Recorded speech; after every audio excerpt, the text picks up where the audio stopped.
ഗോപകുമാർ തന്നെ നമുക്കൊപ്പം ചേരുകയാണ്. ശ്രീ ബി ഗോപകുമാർ, അങ്ങ് അബ്ദുൽ നാസർ മദനിയെ പറ്റി നിയമസഭയിൽ പറഞ്ഞ കാര്യങ്ങൾ ഇപ്പോൾ സഭാരേഖകളിൽ നിന്നും മാറ്റിയിരിക്കുകയാണ്.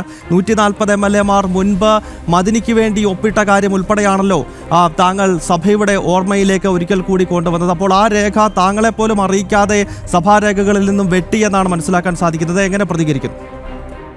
നിയമസഭാ രേഖകളിൽ നിന്ന് മാറ്റിയതുമായി ബന്ധപ്പെട്ട് എനിക്ക് യാതൊരു അറിയിപ്പും ഇതുവരെ നൽകിയിട്ടില്ല.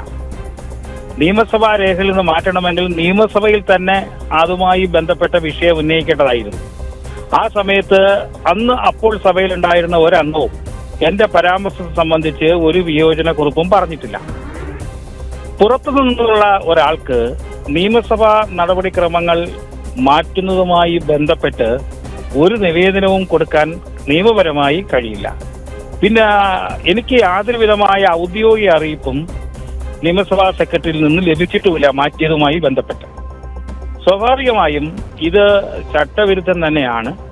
അറിയിപ്പ് അങ്ങനെ രേഖയിൽ നിന്ന് മാറ്റിയതുമായി ബന്ധപ്പെട്ട് ലഭിക്കുകയാണെങ്കിൽ ഞാൻ എൻ്റെ അഭിപ്രായവും പാർട്ടിയുടെ അഭിപ്രായവും ബന്ധപ്പെട്ട നിയമസഭാ സെക്രട്ടറിയെ അറിയിക്കുന്നതാണ്. ഇപ്പോൾ പ്രചരിക്കുന്ന വാർത്ത സത്യമാണോ എന്ന് പരിശോധിക്കേണ്ടിയിരിക്കുന്നു. അങ്ങനെ ചെയ്തിട്ടുണ്ടെങ്കിൽ അത് നിയമസഭാ നടപടിക്രമങ്ങൾക്ക് വിരുദ്ധവുമാണ്. ഓക്കെ, ശ്രീ ഗോപകുമാർ, താങ്കൾ ഈ വിഷയം നിയമസഭയിൽ ഉന്നയിച്ചതിന് ശേഷമാണല്ലോ കഴിഞ്ഞ ദിവസം ഒരു വധഭീഷണിയൊക്കെ ഫോണിലൂടെ വന്നത്. അതുമായി ബന്ധപ്പെട്ട് താങ്കൾ പരാതി നൽകിയതായി മനസ്സിലാക്കാൻ കഴിയുന്നുണ്ട്. അതെ, ഈ പരാതി നിയമസഭാ സെക്രട്ടറിക്ക് കൊടുത്ത് മണിക്കൂറുകൾക്ക് ശേഷമാണ് എനിക്ക് എൻ്റെ PA-ക്ക് അദ്ദേഹത്തിന്റെ ഫോണിൽ നിരന്തരം ഈ ഭീഷണി വന്നത്. 3 തവണ ആവർത്തിച്ചപ്പോഴാണ് നമ്മുടെ പോലീസിൽ അത് അറിയിച്ചിട്ടുള്ളത്. പോലീസിന്റെ ഭാഗത്ത് നിന്ന് പ്രതിയെ പിടിച്ചോ എന്നതിനെ സംബന്ധിച്ച് ഇതുവരെ യാതൊരു അറിയിപ്പും ഒരു MLA എന്ന രീതിയിൽ എനിക്ക് ലഭിച്ചിട്ടുമില്ല. പോലീസിന്റെ പ്രാഥമികമായ വിവരം അനുസരിച്ചിട്ടാണെങ്കിൽ എറണാകുളം കളമശ്ശേരിയിലുള്ള ആളാണെന്ന് മാത്രമാണ് MLA എന്ന രീതിയിൽ എനിക്ക് നൽകിയിട്ടുള്ള വിവരം. പോലീസ് ഇത് സംബന്ധിച്ച് ഊർജിതമായ അന്വേഷണം നടത്തണം. ഇതുമായി ബന്ധപ്പെട്ട് നമ്മൾ ആലോചിക്കണം.